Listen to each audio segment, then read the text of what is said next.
Takže ahojky lidičky. Určitě jste viděli na internetu v posledních teďka pár dnech, že jsem měla nějakého nového přítele.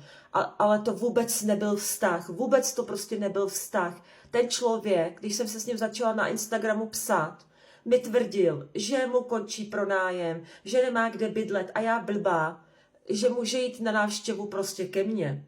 Ale to jsem dělat neměla, protože jsem se na něho dozvěděla takové věci, jo, tak, jak se ke mně prostě choval. A hlavně dneska ráno, jak se ke mně zachoval, jak mi vyhrožoval. Nechtěl odejít. No jako masakr. A ještě se proti mně spojí s reakčním kanálem a s mýma bejvalýma. Je tohle normální? Já jsem ráda, že jsem se toho Martina Holečka zbavila a že mám od něho klid, protože měli jste pravdu. Měli jste lidičky pravdu. To není prostě člověk pro mě. To je nebezpečný člověk. Holky, dávejte si na Martina Holečka pozor. Dávejte si na něj pozor. Já mám pronájem od práce a ano, nesmím tady někoho mít, takže jsem ráda, že jsem tady zase sama a máte pravdu. Když jsem sama, jsem šťastnější. Takže prostě chlapi jsou opravdu k ničemu. Nevěřte žádnému chlapovi, holky. Jako masakr, co se stalo, protože on chtěl se mnou, když byl tady u mě, furt jenom streamovat, vůbec si mě v soukromí nevěnoval, vůbec nechtěl se mnou nic podnikat. Hlavně, že mi tady vyžral ledničku. Jo. No šílený, prostě jsem ráda, že jsem se ho dneska zbavila. Mé se mi strašně ulevilo. Ať si o mě streamuje, co chce. Ať si o mě na internetu Martin Holeček povídá, co chce. Mně je to jedno. Já musím být silná.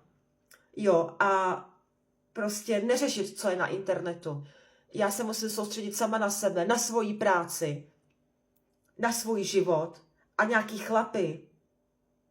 Dobrý, když si někoho najdu, OK, ale ať má ten chlap svoje bydlení, že se budeme jenom pouze vídat a každý bude bydlet ve svým. Tak to prostě bude nejlepší. Takže děkuju všem, co jste mi včera dávali podporu, ať ho vyhodím, ať s ním nejsem, že ten člověk není pro mě prostě dobrý. Fakt vám děkuju moc. Vážím si každý opory, co mi na internetu dáváte. Takže nebyla jsem zadaná, nejsem zadaná, jsem prostě sama. A samotný bez chlapa je mi prostě líp.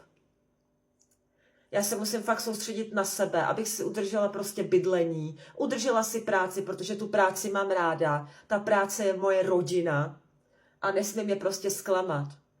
Takže můžete se těšit na spoustu nových videí na mém YouTube kanále, na spoustu streamů na mém TikToku, na nové věci na Instagramu, na nový videa na TikToku. Bude toho fakt spousta. Mám vás moc ráda a děkuju, že jste se mnou, moc si toho vážím. Jako Martin Holeček fakt není dobrý člověk. Dávejte si na něho pozor.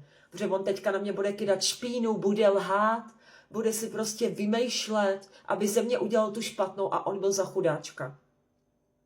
Takže asi tak. Jo, jsem až tak hodná, až jsem prostě blbá. Jo, je to tak.